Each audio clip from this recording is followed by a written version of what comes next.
BNP খারাপ হলে জোট সরকার থেকে জামায়াতের দুই মন্ত্রী কেন পদত্যাগ করেনি প্রশ্ন তারেকের। তার দলকে অযাচিত আক্রমণের অভিযোগ।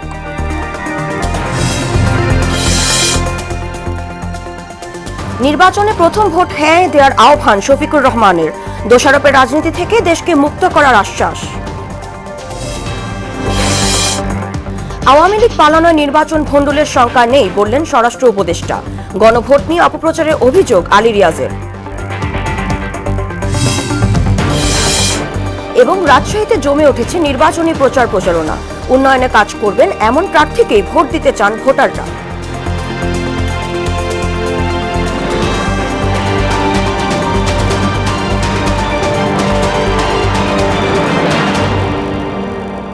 আসসালামু আলাইকুম, স্বাগত মোহনা সংবাদে। এতক্ষণ শুনছিলেন শিরোনাম, পুরো সংবাদের সঙ্গে আছি সাদিয়া জাহান মিম। পলাতক স্বৈরাচারদের মতো একটি দল বিএনপিকে আক্রমণ করছে বলে মন্তব্য করেছেন দলটির চেয়ারম্যান তারেক রহমান। মঙ্গলবার ময়মনসিংহের সার্কিট হাউস মাঠে আয়োজিত জনসভায় তিনি প্রশ্ন ছুড়ে দিয়ে বলেন, বিএনপি এত খারাপ হলে জামায়াত নেতারা কেন 4 দলীয় জোট সরকারের মন্ত্রিত্ব ছাড়েনি?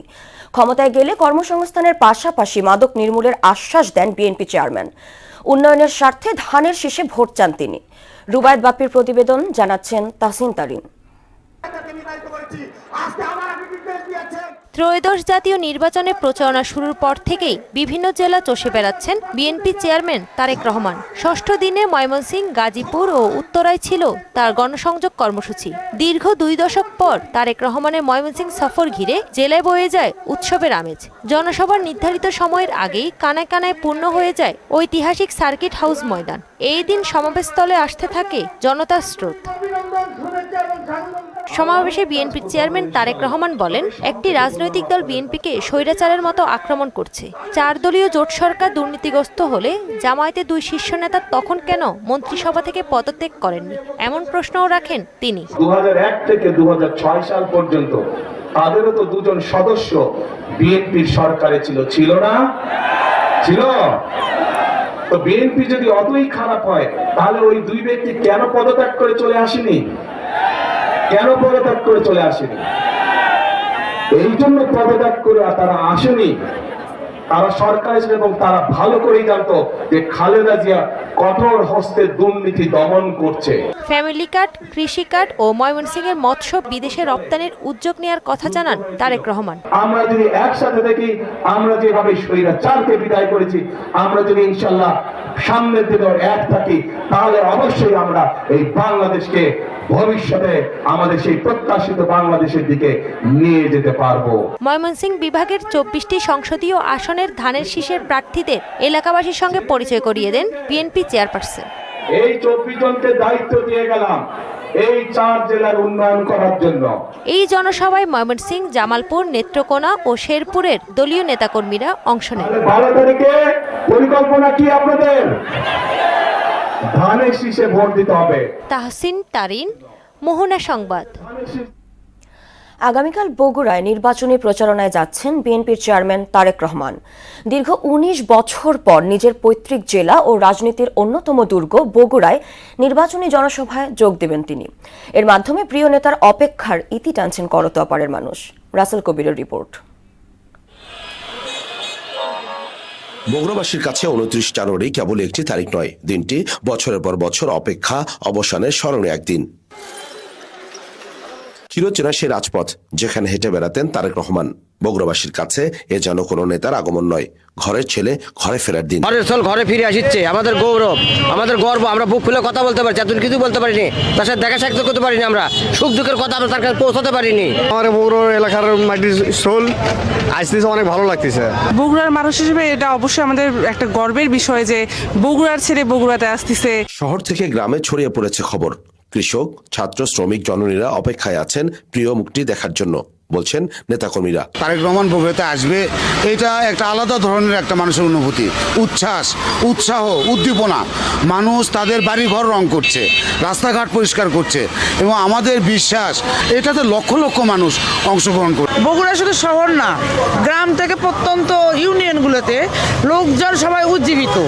কখন তারেক রহমান আসবে, কখন তাকে রিসিপশন জানাবে, কখন তার জন্য অপেক্ষা করবে। দীর্ঘ 19 বছর পর আমাদের প্রাণপ্রিয় নেতা তার শেকড় টানে তিনি তার এলাকায় আসছেন। এটি তার জন্মগত স্থান। তার এই আশাকে কেন্দ্র করে বগুড়ার আপামর জনসাধারণ তারা ব্যাপক উৎসাহ উদ্দীপনার মধ্যে জিনাপাত করছে। তাকে স্বাগত জানাতে এরই মধ্যে আলতাফুন্নেসা খেলার মাঠে প্রস্তুত করা হয়েছে জনসভা মঞ্চ। সড়ক মহাসড়কে সাঁটানো হয়েছে ব্যানার ফেস্টুন। তার সফর ঘিরে জেলা বিএনপির পক্ষ থেকে নির্বাচনী প্রচারণা সহ নির্ধারণ করা হয়েছে সব ধরনের কর্মসূচি। বছরের পর বছর অধীর অপেক্ষায় থাকা বগুড়াবাসীর ভালোবাসায় সিক্ত হয়ে নিজ জন্মভিটায় পা রাখবেন তারেক রহমান, এমনটি আশা সবার। রাসেল কবির, মোহনা সংবাদ, বগুড়া। ত্রয়োদশ সংসদ নির্বাচনে ব্যালট হাতে নিয়ে প্রথম ভোটটি হ্যাঁ দেওয়ার আহ্বান জানিয়েছেন জামায়াতে ইসলামের আমির ডাক্তার শফিকুর রহমান। মঙ্গলবার রাতে গোপালগঞ্জের মুকসুদপুরের পথসভায় তিনি এ কথা বলেন। এ সময় দোষারোপের রাজনীতি থেকে দেশকে বের করে নিয়ে আসার ব্যবস্থার কথাও বলেন তিনি। গোপালগঞ্জ 1 আসনের জামায়াতে ইসলামের প্রার্থীকে ভোট দেওয়ার আহ্বানও জানান জামায়াত আমির। আমরা চাই আমরা সবাই মিলেমিশে হাতগুলো একত্রিত করে সামনের দিকে এগিয়ে যাব। প্রতিহিংসার কবর রচনা করব। দোষারোপের রাজনীতি থেকে দেশকে বের করে নিয়ে আসব। 12 তারিখ 2টা ভোট। কয়টা ভোট? একটা হায়ের পক্ষে। মানে হচ্ছে ভালোর দিকে এগিয়ে যাওয়া, না মানে হচ্ছে জুলুম নির্যাতন শুরু করা। আপনারা কিসের পক্ষে থাকবেন? আওয়ামী ফ্যাসিস্টরা দেশ ছেড়ে পালিয়ে যাওয়ায় নির্বাচন ভণ্ডুলের আশঙ্কা নেই বলে জানিয়েছেন স্বরাষ্ট্র উপদেষ্টা জাহাঙ্গীর আলম চৌধুরী। মঙ্গলবার সকালে গাজীপুরের কাশিমপুর কারাগারে নারী কারারক্ষীদের বুনিয়াদী প্রশিক্ষণ কোর্সের সমাপনী কুচকাওয়াজে তিনি কথা বলেন। দুর্নীতিকে দেশের সবচেয়ে বড় শত্রু উল্লেখ করে স্বরাষ্ট্র উপদেষ্টা বলেন, এতে অর্থনৈতিক ক্ষতির পাশাপাশি রাষ্ট্রীয় প্রতিষ্ঠানের প্রতি জনগণের বিশ্বাস ভঙ্গ হয়। নির্বাচন ভণ্ডুল বা কোনো অস্থিতিশীল করার কোনো সম্ভাবনা নেই। আর ওনাদের যদি সাহস থাকতো ওনার দেশে আইসি বলুক, ওনা আইনের আওতায় আছে, আইনের আশ্রয় নিয়ে আইসা বলতো। যেহেতু সাহস নাই দেখই তো পালায় পালায় বলতেছে। এরা বিভিন্ন দেশে আশ্রয় নিয়েছে। তারা এই যে ফ্যাসিস্ট জঙ্গি যেগুলি ছিল এই জঙ্গিগুলি কিন্তু দেশ থেকে ভাগছে, বিভিন্ন দেশ তাদের আশ্রয় দিচ্ছে। গণভোট নিয়ে এখনো অপপ্রচার চলছে বলে অভিযোগ করেছেন প্রধান উপদেষ্টার বিশেষ সহকারী অধ্যাপক আলী রিয়াজ। মঙ্গলবার সকালে সনাতন ধর্মাবলম্বীদের সঙ্গে গণভোটের প্রচারণা বিষয়ক সভায় আগামীর বাংলাদেশের সকল সম্প্রদায়ের সহাবস্থান, নিরাপত্তা ও মর্যাদা নিশ্চিতের প্রত্যয় জানান তিনি। বিভিন্নভাবে গণভোটকে কেন্দ্র করে, জুলাই জাতীয় সনদকে কেন্দ্র করে বিভিন্ন রকম অপপ্রচার হচ্ছে। আমি আপনাদের অনুরোধ করব যে এই অপপ্রচারগুলোর বিষয়ে আপনারা সচেতন থাকুন। ভোটের প্রস্তুতির খবর।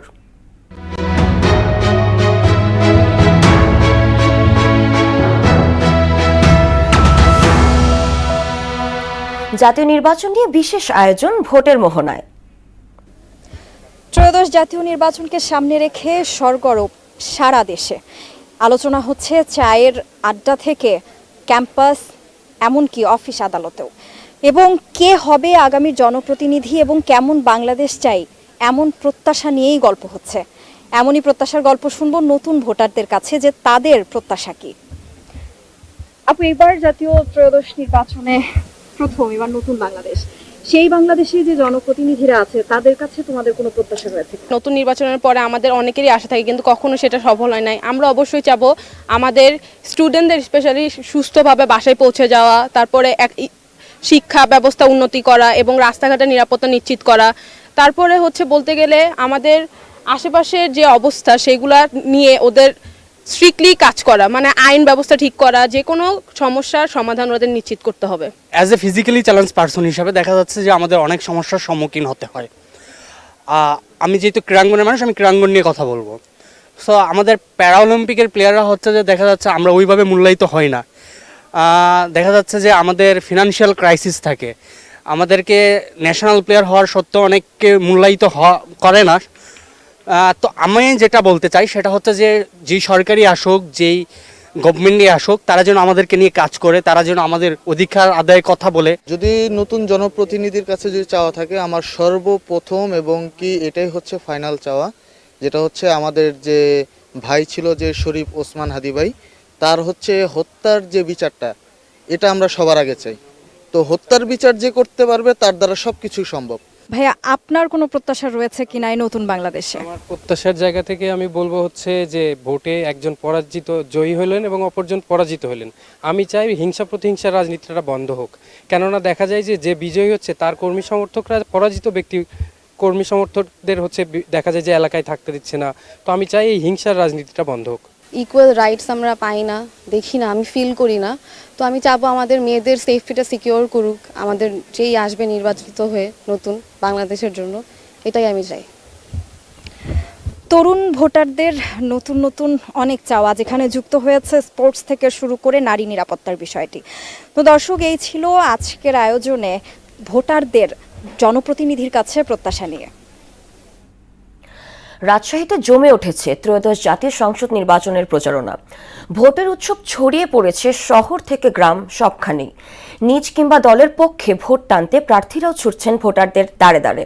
আর রাজশাহীর উন্নয়নে যারা কাজ করবেন এমন প্রার্থীকে ভোট দিতে চান ভোটাররা। মেহেদী হাসান শ্যামলের প্রতিবেদন, জানাচ্ছেন মোহাম্মদ ওয়ালিউল্লাহ।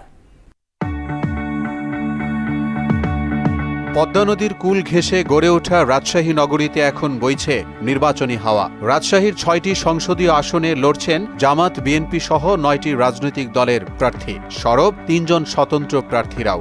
নিজের প্রতীক চেনাতে সকাল থেকেই চষে বেড়াচ্ছেন পাড়া মহল্লা, চায়ের আড্ডা সহ সব স্থানে। আমরা চাই এমন একটা রাষ্ট্র যেখানে দুর্নীতি থাকবে না, শোষণ থাকবে না,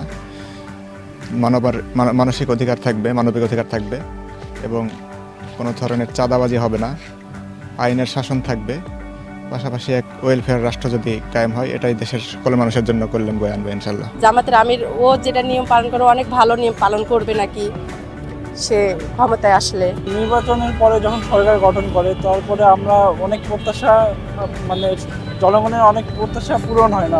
রাজশাহী জেলার মোট ভোটার সংখ্যা 22,63,964 জন। এর মধ্যে পুরুষ ভোটার 11,23,904 জন, নারী 11,40,035 এবং তৃতীয় লিঙ্গের ভোটার রয়েছেন 25 জন।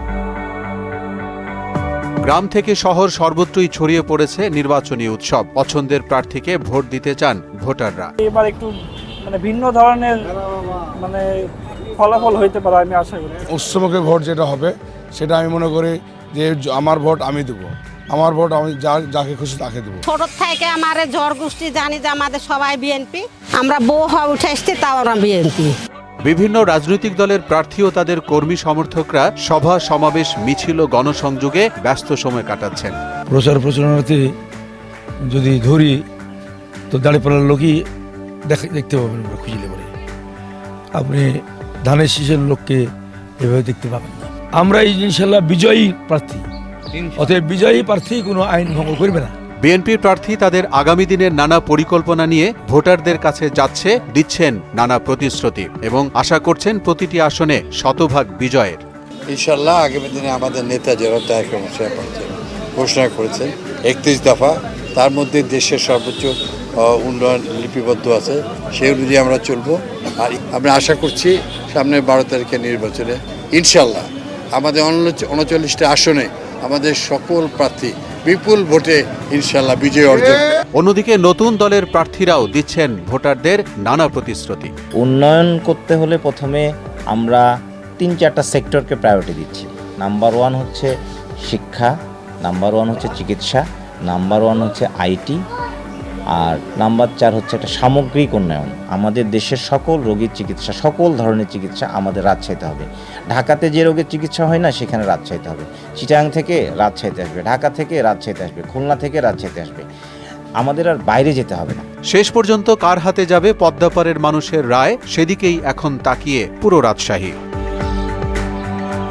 মোহাম্মদ ওয়ালিউল্লাহ, মোহনা সংবাদ।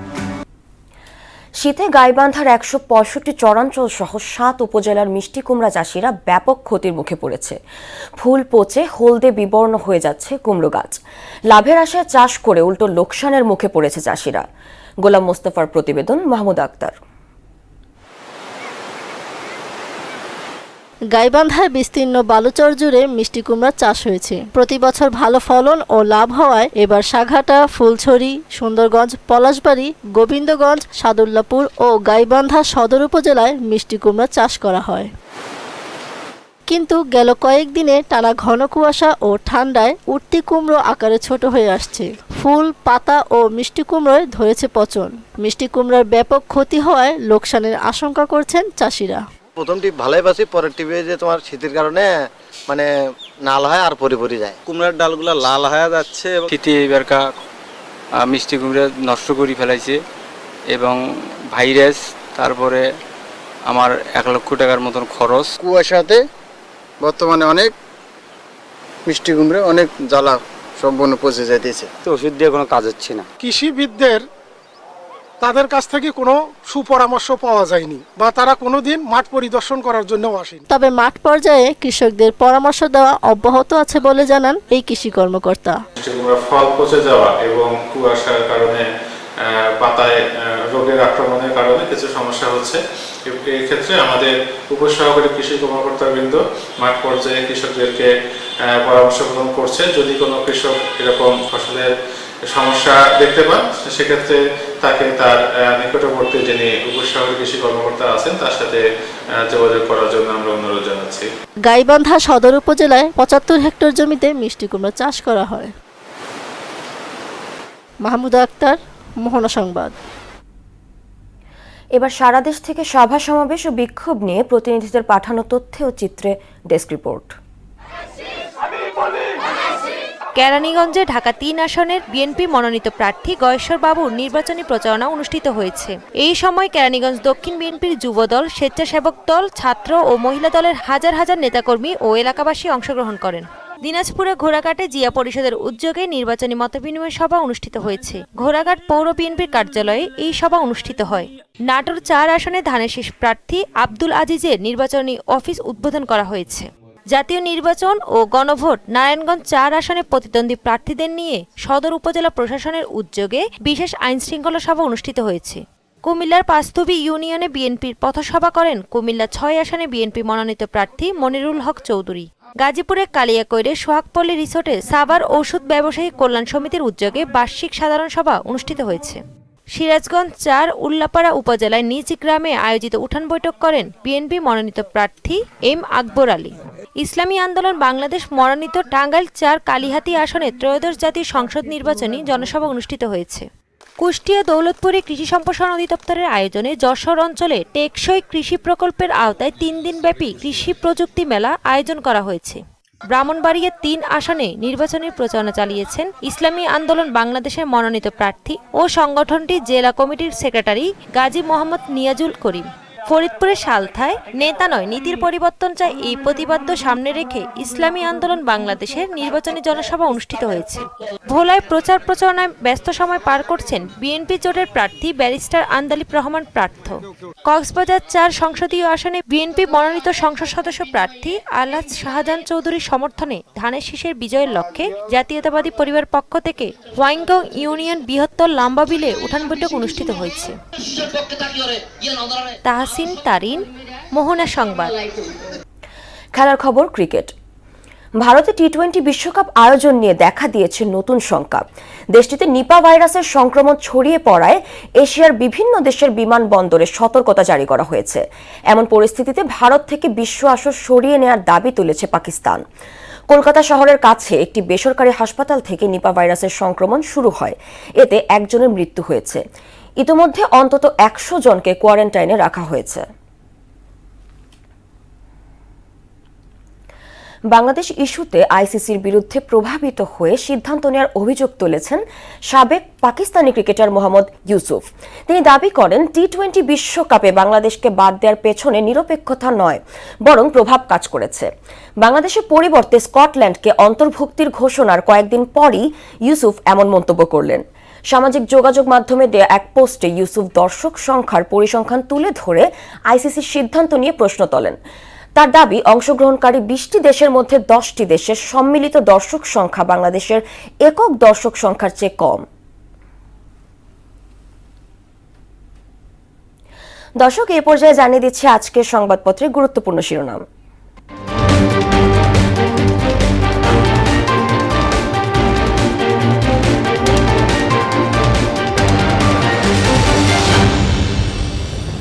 প্রথমে জানিয়ে দেব প্রথম আলো শিরোনাম। প্রথম আলো শিরোনাম করেছে গোপালগঞ্জ সহ 4 জেলায় বাড়তি নজর পুলিশের। মানবাধিকার সংস্থার প্রতিবেদন, ইরানে বিক্ষোভে নিহত 6,000 ছাড়ালো। এবার ভোট গণনা 3 কারণে দেরি হতে পারে। দৈনিক ইত্তেফাক শিরোনাম করেছে, ময়মনসিংহ ও গাজীপুরে নির্বাচনী জনসভায় তারেক রহমান, একটি দল বিএনপির বিরুদ্ধে পলাতক স্বৈরাচারের ভাষা ব্যবহার করছে। মায়েদের অপমানের ব্যাপারে আমাদের জিরো টলারেন্স। জুলাই গণ অভ্যুত্থান, আবু সাইদ হত্যা মামলার রায় যে কোনো দিন। সমকাল শিরোনাম করেছে, প্রচারের 6 দিনে আচরণবিধি ভঙ্গের 80 অভিযোগ। বিএনপির বিরুদ্ধে স্বৈরাচারী ভাষায় মিথ্যাচার করছে একটি দল। সমীকরণ বদলে দিতে পারেন অবাঙালি ভোটার। বাংলাদেশ প্রতিদিন শিরোনাম করেছে, বিদেশিরা চায় শান্তিপূর্ণ ক্ষমতা হস্তান্তর, কমেছে বিদেশি বিনিয়োগ।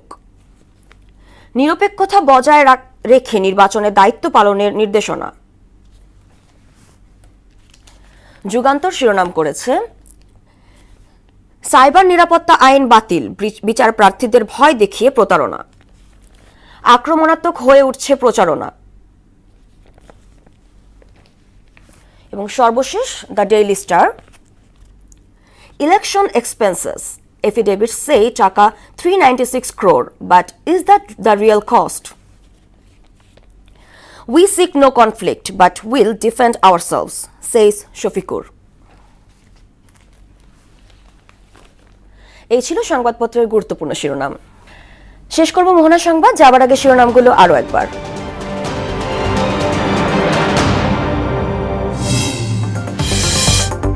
বিএনপি খারাপ হলে জোট সরকার থেকে জামায়াতের 2 মন্ত্রী কেন পদত্যাগ করেনি, প্রশ্ন তারেকের।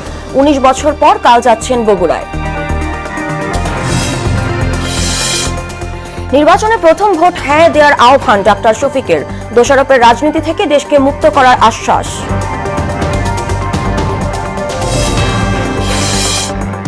আওয়ামী লীগ পালানো নির্বাচন ভণ্ডুলের শঙ্কা নেই বললেন স্বরাষ্ট্র উপদেষ্টা। গণভোট নিয়ে অপপ্রচারের অভিযোগ আলী রিয়াজের।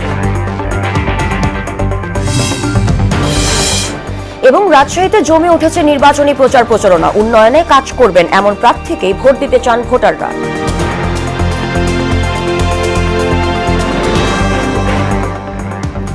এই ছিল মোহনা সংবাদে। পরবর্তী সংবাদ দুপুর 1টায়। এর আগে সকাল 11টায় দেখবেন সংবাদ এক নজরে। মোহনার সবশেষ খবর জানতে ভিজিট করুন www.mohana.tv। সংবাদ দেখতে পারেন ফেসবুক, ইউটিউবেও। এতক্ষণ সঙ্গে থাকার জন্য ধন্যবাদ।